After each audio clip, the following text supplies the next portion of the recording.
insan pencak silat semuanya, mudah-mudahan kita sama-sama satu pemahaman untuk berlatih pencak silat di sini bukan untuk adu fisik dengan satu sama lain, tapi harus benar-benar filosofi pencak silat. Pencak di sini adalah sikap, silat di sini adalah sesuai dengan aturan. Maka kita sebagai warga Republik Indonesia yang juga memiliki semboyan Bhinneka Tunggal Ika, tentunya pencak silat banyak macamnya, sehingga tetap kita harus rukun bersatu demi negara Republik Indonesia.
Assalamualaikum warahmatullahi wabarakatuh. Waalaikumsalam warahmatullahi wabarakatuh.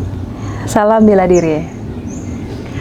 Halo Sobat Jawara, kembali bersama saya Woro di channel Warta Jawara Portal Bela Diri Indonesia. Kasanah keilmuan pencak silat di Indonesia sangatlah beragam. Berbagai aliran dan perguruan yang lahir turut mewarnai keanekaragaman bela diri di tanah air ini. Budaya atau tradisi bela diri yang asli dari Indonesia ini telah membuktikan eksistensinya di tengah maraknya bela diri import yang masuk. Bahkan pencak silat telah diakui oleh UNESCO sebagai warisan budaya tak benda pada tahun 2019 lalu. Baik Sobat Jawara, saat ini kami tim Warta Jawara berada di Desa Loceret, Kabupaten Nganjuk, Jawa Timur, atau di keluarga besar pencak silat dan tenaga dalam Tunas Putih, untuk mengenal lebih jauh bagaimana dan seperti apa profil dari perguruan ini. Dan sesaat lagi kita akan berbincang dengan para pengurus dari keluarga besar pencak silat dan tenaga dalam Tunas Putih ini.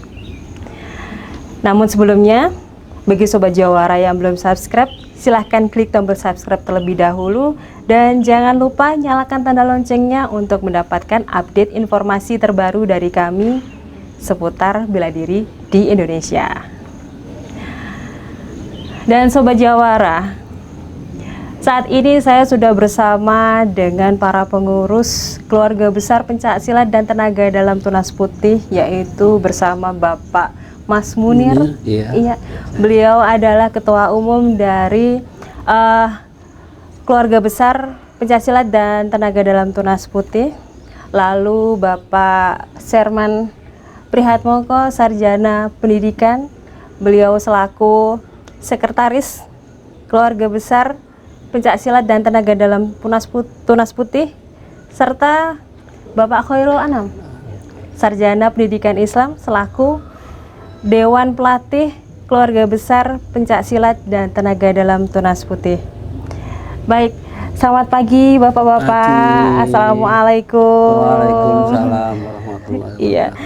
Terima kasih atas kesediaan dan kesempatannya yang diberikan kepada kami untuk mengenal lebih jauh tentang perguruan pencak silat dan tenaga dalam Tunas Putih ini, Bapak. Baik, bisa Bapak ceritakan mengenai sejarah berdirinya perguruan pencak silat dan tenaga dalam Tunas Putih ini, monggo. Untuk perguruan pencak silat dan tenaga dalam Tunas Putih ini didirikan oleh Mbah Ismail.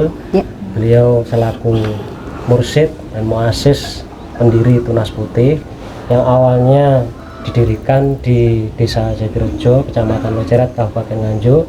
Ini sebatas melatih di lingkup keluarga dekat saja dulu. Kemudian seiring bertambahnya jumlah murid, waktu itu ini diajarkan di musola tempat beliau mengaji, sehingga semakin banyak yang ikut, akhirnya dapat perhatian dari pemerintah untuk mendirikan organisasi Tunas Putih. Oh, seperti itu. Kalau boleh tahu berdirinya tahun berapa ya, Pak? Untuk berdirinya perguruan Tunas Putih, ini Mbak Ismail untuk mempermudah menghafal tanggal, itu berdirinya bersamaan dengan kemerdekaan Republik Indonesia, yaitu tanggal 17 Agustus. Untuk tahunnya tidak sama ya, tahunnya 1987 kalau berdirinya perguruan pencak silat dan tenaga dalam Tunas Putih ini. Baik. Jadi untuk pertama kali berdirinya bukan di sini ya, Pak? Di desa sini, Desa Jatirejo sini. Oh, Jatirejo sini. Kecamatan Loceret. Oh, Kecamatan Loceret. Baik, kalau boleh tahu apa makna dari nama Tunas Putih di dalam nama perguruan? Perguruan Tunas Putih ini kalau istilah Jawa memang kan Asmo Kinaryo Jopo ya. Harapannya Mbah Ismail itu menamakan perguruan ini Tunas Putih itu mengambil filosofi bahwa tunas ini adalah bahasa Jawanya tukulan. Kalau bahasa Indonesianya itu bibit. Kemudian putih ini adalah perlambang suci atau kebersihan. Dikandung maksud untuk murid-murid Tunas Putih yang dididik di Tunas Putih ini menjadi cikal bakal atau bibit para pesilat atau insan yang memiliki akhlak yang luhur, akhlak yang suci, terutama memang karena Tunas Putih di sini harapannya ketika sudah menjadi warga benar-benar bisa terjun di masyarakat dengan mengedepankan akhlak yang baik. Seperti itu. Baik. Mohon izin jika boleh dijelaskan apa dasar ajaran di perguruan pencak silat Tunas Putih ini? Dasar daripada perguruan Tunas Putih, karena dari tujuan awal Mbah Ismail mendirikan ini adalah dakwah Islam lewat silat, tentunya yang menjadi dasar utama adalah Al-Quran sebagai petunjuk umat Islam juga. Namun demikian ada 5 dasar perguruan yang di sini bersifat intern, bisa sebutkan secara garis besar saja. Yang pertama adalah segoro, kemudian yang kedua adalah angin, ketiga adalah banyu, kemudian keempat adalah geni, kelima adalah tangan. Ini kalau dimaksudkan segoro ini artinya menjadi insan yang memiliki hati yang sabar, kemudian angin ini adalah tidak terlalu termakan oleh fitnah, kemudian untuk banyu di sini adalah bisa menempati dimanapun insan Tunas Putih berada, para warga-warga Tunas Putih berada. Kemudian untuk yang geni ini karena memang ini sebagai sifat kesatria atau amarah daripada pesilat, kalau memang itu seperlunya. Kemudian untuk tangan ini harapannya di perguruan Tunas Putih itu selain akhlaknya baik, teman-teman Tunas Putih juga harus untuk bisa menjadi penolong daripada yang lain. Ahli tulung. Ahli tulung. Ahli Karena tulung. di tingkat 4 nanti ada pelajarannya adalah ahli tulung. Oh, seperti itu. Iya. Baik. Di dalam suatu keorganisasian perguruan seperti ini biasanya ada semboyan yang untuk membangkitkan semangat para pesilatnya. Oh iya. Mungkin bisa dijelaskan semboyan tersebut dan makna yang terkandung di dalamnya. Monggo. Oke, saya mencoba untuk menjelaskan, nanti mungkin ditambah oleh teman-teman Bapak Ketua. Ya. Jadi semboyan daripada tunas putih yaitu ilmu ora guna tanpa laku kang utomo. Jadi itu filosofinya kita mengedepankan adab daripada keilmuan, artinya apa? Bahwasanya apapun yang kita lakukan seperti Kang Anam tadi jelaskan, bahwasanya tunas putih artinya adalah bibit yang tukul atau benih yang tumbuh itu adalah bersih, maka diharapkan tunas putih, warga tunas putih itu menjadi pengayom ataupun sebagai ahli tulung dimanapun mereka berada. Itu filosofi daripada ilmu ora guna tanpa laku kang utomo. Jadi tidak ada gunanya apabila kita tidak berbuat kebaikan kepada masyarakat. Gitu. Baik, siap. Ini tadi sudah membahas tentang semboyan. Iya. Kita akan membahas tentang lambang. Iya, iya. Ya, monggo. Mungkin bisa dijelaskan makna filosofi dari lambang perguruan pencaksilat Tunas Putih ini. Oke, ini di belakang kita ada gambar lambang yang menjadi simbol utama daripada Tunas Putih adalah ini ada burung Garuda sama naga. Iya. Filosofinya benar, lambangnya banyak. Itu sebelahnya itu ismi intisari perdalam ilmu. Oh. Yang kemudian ini dasar. Jadi urutannya dasar dulu, kemudian ismi, kemudian yang tingkat 3 itu Garuda Sakti. Oh, Ini seperti kita menjelaskan tentang lambang, filosofi daripada lambang Tunas Putih. Garuda dan naga ini mengambil makna atau sejarah dari burung ababil ketika Allah menurunkan pasukannya dari surga untuk memberantas pasukan gajah yang ingin merobohkan Ka'bah. Ya, itu filosofi garis besarnya. Ya. Kemudian naga itu kita Mbak Ismail mengambil makna bahwasanya filosofi dari tongkat Nabi Musa ketika berhadapan dengan Raja Fir'aun. Jadi itu filosofi atau lambang-lambang daripada Tunas Putih yang bisa saya jelaskan. Mungkin ada nanti yang bisa- mau ditambahkan? Ya, monggo. Saya Sudah begitu saja, Bapak? Untuk Cukup? lambang-lambangnya ada dasar, kemudian Iya. ismi, Garuda Sakti, dan tingkat 4 itu Mambal Mambal Hikmah. Hikmah. Sebenarnya banyak arti-arti dari lambang ini. Nggih. Dari api yang di situ juga unsur keberanian, Nggih. kemudian ada rantai yang saling menyambung itu ibarat persatuan, kemudian pita di bawahnya itu adalah tali silaturahim seperti itu. Untuk Baik. yang di sini Ismi. ini ismi ini untuk pedangnya itu ada sikap atau sifat yang lurus ya, tanpa berbelok. Kemudian untuk dari tulisan Hurufnya. Arabnya itu merupakan istilahnya mengandung maksud di situ adalah adab dari murid kepada guru. guru. Oh, seperti itu. Iya. Baik. Kita menuju ke tingkatan. Ada berapa tingkatan Iya. sebenarnya Iya, iya. di Tadi udah perguruan disinggung sedikit tadi. Tunas Putih bahwasanya ini? Di Tunas Putih itu awal berdiri memang tingkatannya hanya 2, tingkat Iya. 1 sama tingkat 2, tapi berjalan seiring waktu sang guru besar menambah lagi tingkatan untuk kita pelajari untuk disampaikan kepada kita yaitu tingkat 3. Jadi kita bacakan dulu tingkat 1 dasar simbolnya ini. Nggih. Kita mempelajari di situ tentang teknik fisik olahraga. Kita ajarkan di situ bahwasanya warga Tunas Putih mulai tingkat 1, kemudian tingkat 2 yaitu tentang ismi. Di situ namanya intisarim perdalam ilmu. Apa yang dipelajari di situ adalah tenaga dalam. Jadi Ya. kita menjatuhkan lawan tanpa menyentuh, bahasanya Mbak Ismail dulu gitu. Ya, Jadi ya. kita menjatuhkan lawan tanpa menyentuh, tenaga dalam.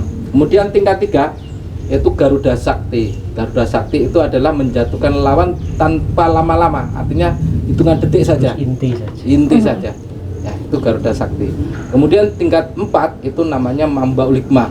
Mambaul Hikmah di situ diajarkan tentang jurus pengobatan pribadi, dan di situ diajarkan oleh sang guru pengobatan secara alami juga.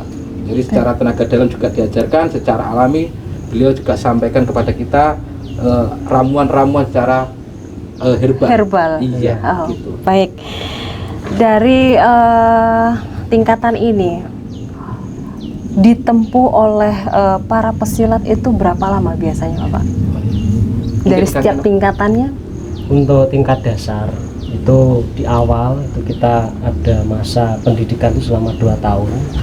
2 Ya, tahun. 2 Iya. tahun. Kemudian karena memang perkembangan zaman, kemudian Iya. karena unsur anak-anak ini kan juga berbeda-beda ketahanannya, Iya. akhirnya sama Mbah Ismail ini diringkas menjadi 1 tahun. 1 tahun. tahun. Untuk Kemudian tingkat untuk satu. tingkat 1 itu 1 tahun. Untuk yang tingkat 2 itu Iya. selama 6 sampai 9 bulan. Iya, untuk tenaga dalam. Tenaga dalamnya 6 Tenaga bulan sampai dengan 9 bulan.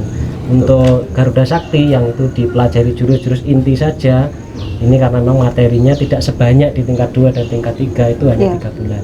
Oh, Sedangkan untuk Mambal Hikmah itu tingkat 4 Iya. yang mempelajari jurus-jurus pengobatan itu selama 2 bulan. selama 2 bulan. Sebenarnya selain itu masih banyak khasana ilmu yang Dimiliki oleh Tunas Putih. dimiliki Tunas Putih. Iya. Intinya ketika sudah warga itu, jadi kita niatnya ngaji ke beliaunya Mbak Ismail itu dibekali dengan wirid-wirid, kemudian tirakat-tirakat semacam itu. Iya. Jadi sesuai sesuai Tujuan dari tujuan awal dan si praktisinya mau mendalami ilmu apa, monggo di sini ada semua. Iya, Seperti betul. itu. Betul. Insya Allah lengkap. Iya. Tergantung kesiapan dari sang Iya. pesilat Iya. itu sendiri. Iya, Baik. Mungkin bisa Bapak jelaskan kira-kira apa ciri khas dari perguruan pencaksilat dan tenaga dalam Tunas Putih ini? Yang jelas ini Kalau terbantu. ciri khas perguruan Tunas Putih itu dari pembukaan dan latihan itu selalu diawali dengan doa dan zikir Iya. serta wirid, juga dikenalkan oleh amalan-amalan yang dilakukan oleh siswa setiap siswa baru, sehingga siswa diharapkan selain ilmu juga terbentuk muslim yang berpribadian intelektual, tentunya kreatif, dinamis, berbudi luhur, dan terakhir harus bertakwa kepada Allah Subhanahu wa taala. Baik. Iya. Mungkin ada yang mau ditambahkan? Kalau di masyarakat umum, ciri khas daripada Tunas Putih itu terkenal demikian. Kalau warga Tunas Putih pasti bisa mengobati. Emang seperti itu? Iya. Oh. Jadi kalau misalkan ada, mohon maaf, mungkin ada yang dari yang ringan saja, misalkan anak kecil Iya. rewel dan sebagainya, Iya. itu mayoritas semua warga Tunas Putih bisa mengatasi itu. Kemudian mungkin terkait dengan hal goib, mungkin ada Kesurupan. gangguan kesurupan Iya. atau apa, Iya. itu sudah terkenal di masyarakat umum itu. Anak Tunas Putih aja bisa gitu. Bisa gitu. Oh, jadi untuk diri sendiri bisa, untuk masyarakat di sekitar juga bisa. Sangat bermanfaat sekali ini ya Bapak. Amanah dari beliau setelah disahkan atau dilantik sebagai warga Tunas Putih, Iya. bahwasanya kita kan dipesankan warga Tunas Putih dimanapun juga berada tidak boleh buat keelean. Keelean Iya. itu keburukan. Silakan. Iya. Nah, harus berbuat kebaikan dimanapun juga. Artinya kebaikan itu ya kita apapun yang kita bisa lakukan, misalkan bisa menolong pengobatan, Iya. melakukan- Ahli tertulung katanya. Iya, oh Di ahli rumah tertulung dasar itu tadi tadi. harus diterapkan, ya, segoro, angin, banyu, geni, Iya. dari yang tangan ini Yang tangan. Iya, tangan itu untuk ahli tulung, ahli tulung. saling membantu. Baik. Mungkin bisa Bapak ceritakan bagaimana dari perkembangan dari 1987 Iya. awal berdirinya sampai sekarang. Oh, untuk perkembangan selama dipegang oleh guru besar almarhum Mbak Ismail memang sifatnya adalah tradisional. Iya. Walaupun sudah ribuan yang lulus muridnya, termasuk setelah almarhum wafat, kita ganti penerus-penerus remaja-remaja seperti ini. Kami kembangkan dari mulai kota ke kota sampai ke wilayah-wilayah yang lain. Bahkan ada perkembangan dari kabupaten, rayon sampai ranting. Iya. Ada satu lagi yang sudah muncul melonjak tinggi adalah Kalimantan Tengah.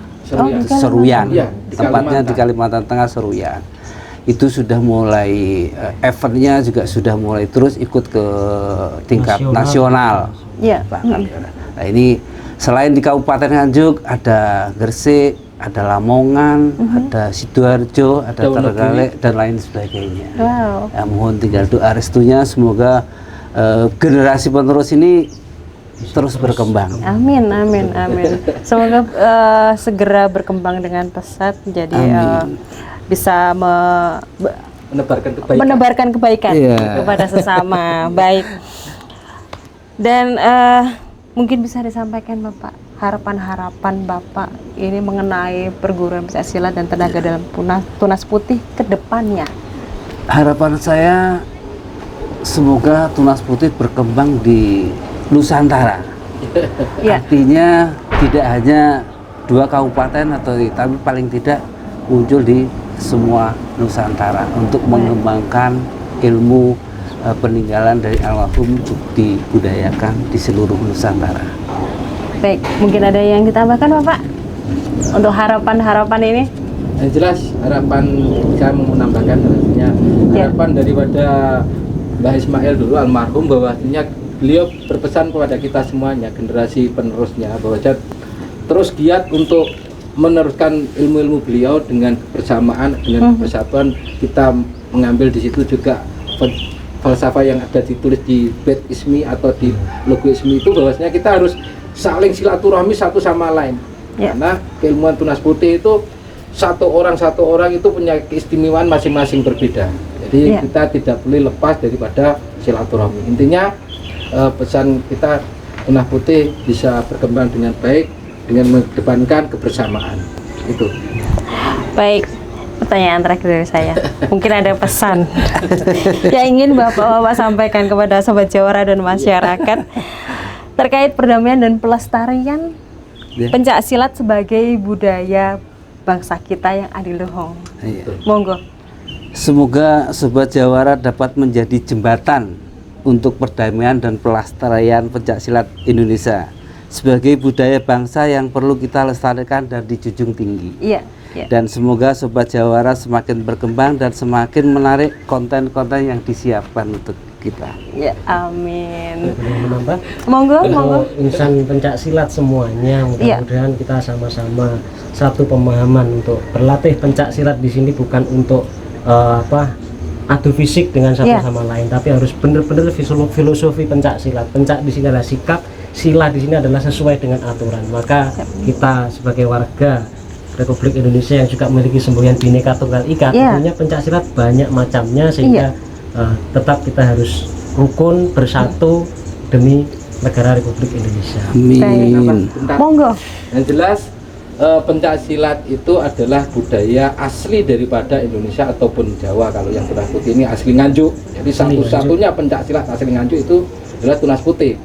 Jadi ini adalah jati diri orang Nganjuk, atau secara luasnya adalah jati diri orang Indonesia yang patut kita jaga dan patut kita lestarikan. Mungkin itu pesan dari kami. Semoga nanti teman-teman juga memahami dan kita bersama untuk menjaganya dan melestarikannya. Amin. Harapan kami juga seperti itu. Baik Bapak-bapak, terima kasih atas kesempatan dan waktunya yang diberikan untuk berbincang-bincang. Semoga apa yang Bapak-bapak sampaikan ini dapat bermanfaat bagi Sobat Jawara dan masyarakat. Amin. Amin. Sukses selalu untuk perguruan pencaksilat dan tenaga dalam Tunas Putih. Ya. Sobat Jawara, demikian perbincangan Warta Jawara bersama Bapak Mas Munir, Ketua Umum Perguruan Pencaksilat dan Tenaga dalam Tunas Putih, Bapak Sherman Prihatmoko, Sarjana Pendidikan, Sekretaris Perguruan Pencaksilat dan Tenaga dalam Tunas Putih, dan Bapak Khairul Anam, Sarjana Pendidikan Islam, selaku Dewan Pelatih Perguruan Pencaksilat dan Tenaga dalam Tunas Putih Loceret, Kabupaten Nganjuk, Jawa Timur. Ada yang perlu saya sampaikan di sini, bahwa Warta Jawara hanya berusaha untuk menginformasikan dan turut melestarikan budaya bela diri yang ada di Indonesia. Ini sama sekali tidak dimaksudkan untuk menjadi sebuah bahan perbandingan satu bela diri dengan bela diri lain, ataupun satu perguruan dengan perguruan lain. Dan akan lebih bermanfaat jika Warta Jawara dapat menjadi sarana komunikasi dan silaturahmi untuk melestarikan budaya bela diri di Indonesia. Terima kasih Sobat Jawara. Sampai ketemu lagi tetap semangat. Salam bela diri. Wassalamualaikum warahmatullahi wabarakatuh. Waalaikumsalam warahmatullahi wabarakatuh. Matur nuwun Bapak. Sami, matur nuwun.